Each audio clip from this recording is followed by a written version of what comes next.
Why is prospecting so hard? Well, number one, because people will start out cold calling, and cold calling is not only a waste of time because you seldom see the decision maker, you've got about a 1 out of 20 chance, and it's no fun. No one likes calling on people who don't want to see them and who are unprepared. So that's the biggest issue. Second thing, it really shows a lack of any organized system. Let's face it, if we're going to do anything consistently and we're going to do it well, we have to have an organized system in place. We're going to present you with a system today that's going to work well for you. If you're cold calling, there's no strategy involved, so it's not a strategic approach to turn every call into a warm or a hot lead. We don't know. We're walking in totally blind. And that's the worst thing that can happen on a sales call. And it also can make you look very, very unprofessional.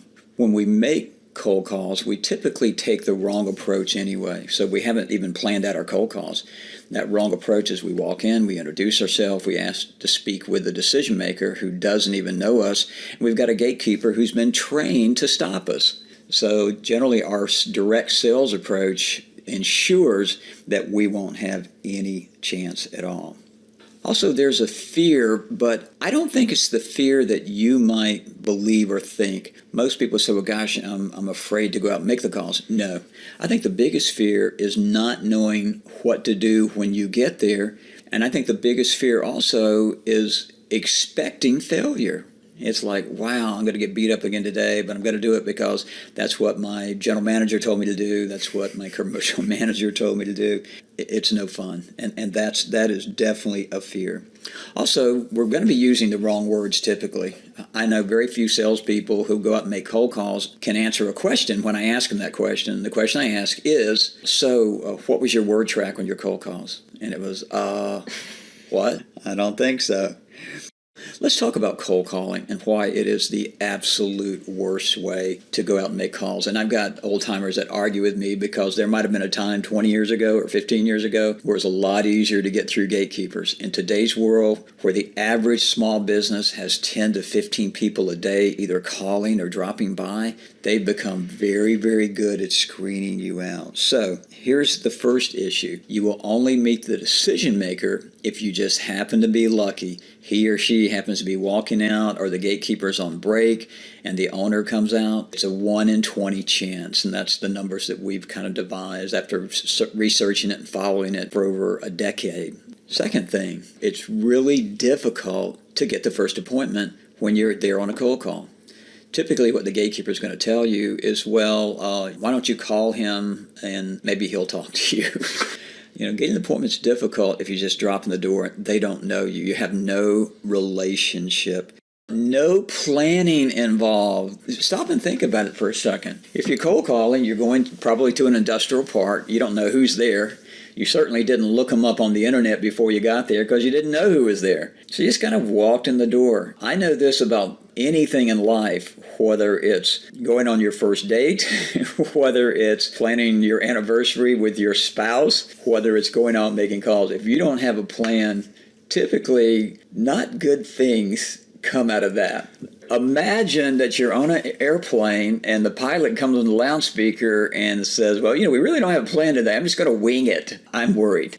Honestly, you have no idea what you're walking into. At least if I've talked with someone on the phone, I can get a gauge on their warmth, their friendliness, their personality. If I'm just walking in the door, I have no idea.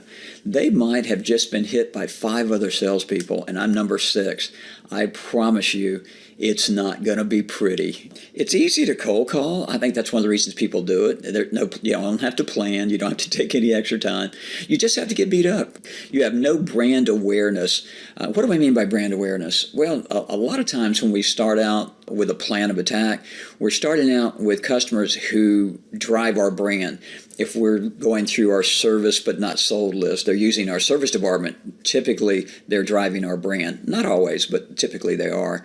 Or if I'm looking at something that's already been sold out of my dealership and the salesperson's gone, that's brand friendly. We have no brand awareness when we just drop in. They might tell me, we only buy Fords, that's all we've ever bought, or we only buy Chevys, or we only buy Ram trucks. Whatever they say, they've got that brand issue, and now you're dead. We like to get rid of that brand awareness issue by knowing who we're calling on.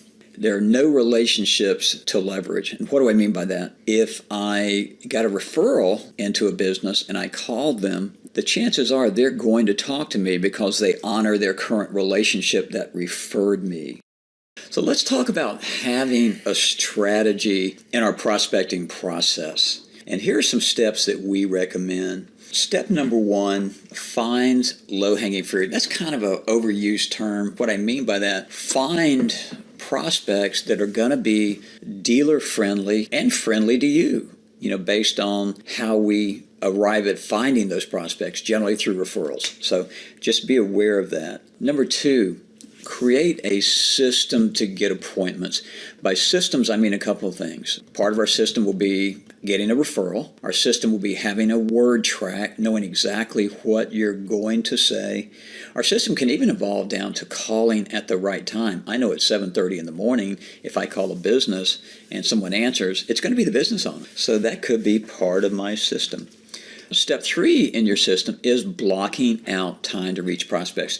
We found if you don't have a regimented time to call, something's going to get in the way. If you know that Monday morning from 7:30 in the morning to 9:30, you're going to be on the phone trying to get appointments, and you're going to do that every Monday, you're going to get lots of appointments, provided, again, you're working off the system. So think about having that appointed time. Step four, track every single contact you make. That means track every mailer that you send out.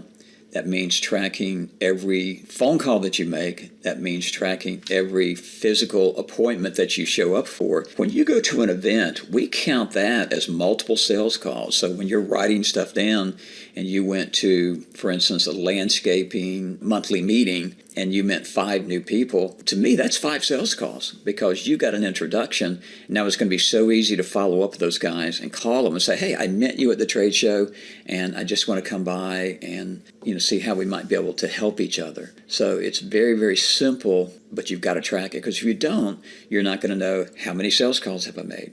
We have a very simple tracking form that you can actually use. It's an Excel spreadsheet.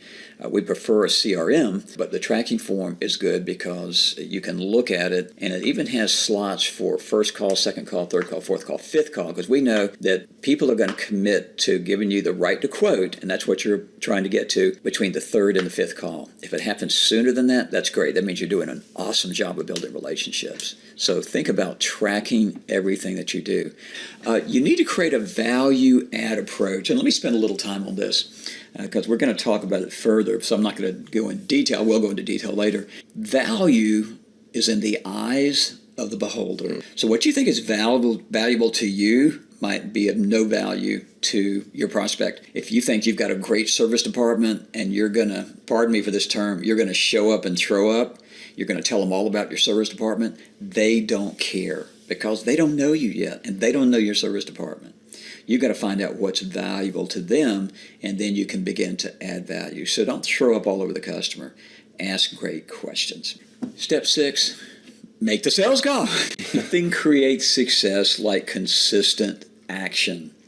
You can't go to the gym once a year and get results. You can't go to the gym once a week and get results.